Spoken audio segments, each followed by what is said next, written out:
And which brings me to another question, if I may. How does Joe McKinney write? Are you disciplined? Do you set time aside? I do. So you have a set schedule, you have certain goals outside of what the publisher might have? I do. Well, certainly the publisher can set they can certainly bump a project up in your, I have ideas are not the hard part. I have banker's boxes in my office full of ideas that even if I lived 3 lifetimes, I'd never be able to get to all of them. And I don't know if all of them would necessarily justify being turned into a story. You know what I mean? They're just ideas that capture you for a moment, and you, oh, I could jot that down. I may never see it again.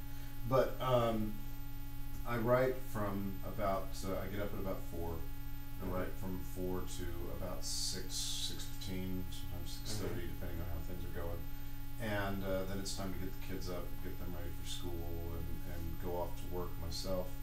When you come home, it's the family has to come first, obviously, and because without that, that's the whole reason I got into writing was because of my family, and I think, at least I hope that my commitment to being a family man, that's me, that's what I am, that comes across on the page, because I see, looking across all the literature I've ever read, whether it be genre fiction or classic literature or whatever, the idea of that parent-guardian relationship is so key to fiction. It's such a perfect dynamic, whether how good of a guardian are you, that kind of thing. And so that parent or that guardian ward relationship is key in almost everything I write. And as far as when I get to write, like I said, it's usually in the morning, because that's when I have the house pretty much to myself, and I can pretty much write in quiet. It doesn't always happen, and of course the publisher may, hey, look, we would like this, or I may get a request for, can you write me a story? Okay, well, sure, and so we bump that up into this, on the list of things that I need to do that day.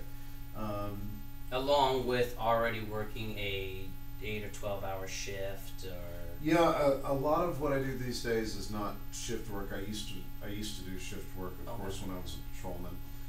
Even as a detective, your hours are set most of the time. These days, though, I get there early and I leave late, and it's usually work until the job is done, as opposed to hey, it's 3 o'clock, time to go.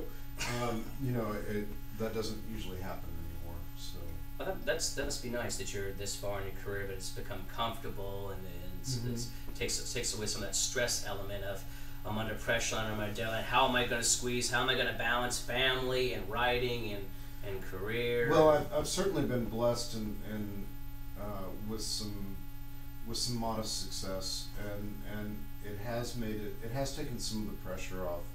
I have seen writers that I read their stuff, and I walk away going, my God, I wish it was that good,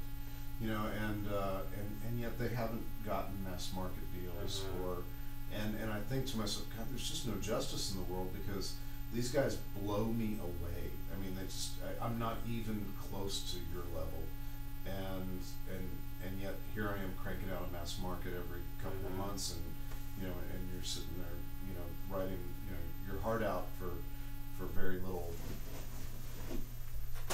for very little, exposure, and so yes, I have been blessed, I think, above my ability in some sense.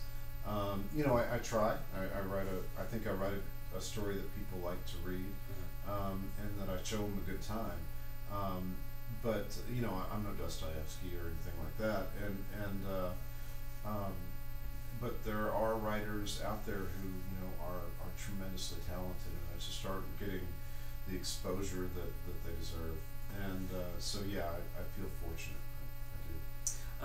question that I'm sure you've been asked 1,000 times, since you're one of the top in the zombie genre right now novelists out there. What if? What if? Yeah. I mean, and you hear this a lot, and it's just kind of interesting because your stories are so based. The premise is based in reality. That what if a situation like that happened? Would Joe McKinney be ready? Would he be surprised? Would he be knew it was coming? No, I would definitely be surprised. I think like anybody, I would be surprised. I think I have been at numerous conventions and have had people come up and say, "Dude, we got the bunker ready to go." You know, really? And that's cool, you know, and everything. I appreciate that. And so I think there's that's probably that's a fruitful topic for what we think about in about our current society and the way the world is. Horror traditionally, going all the way back to its roots in the American short story, Washington Irving, you know, even moving forward, you know, 40 years to Nathaniel Hawthorne, and then a little further still to Poe. Horror has always been a fairly accurate representation of the issues that we're dealing with as a country. Washington Irving's horror stories, if you can call them horror stories, but you know, like The Legend of Sleepy Hollow and Rip Van Winkle, and you know, all those stories are expressions of. He constantly asks, when you read those, what does it mean to be an American?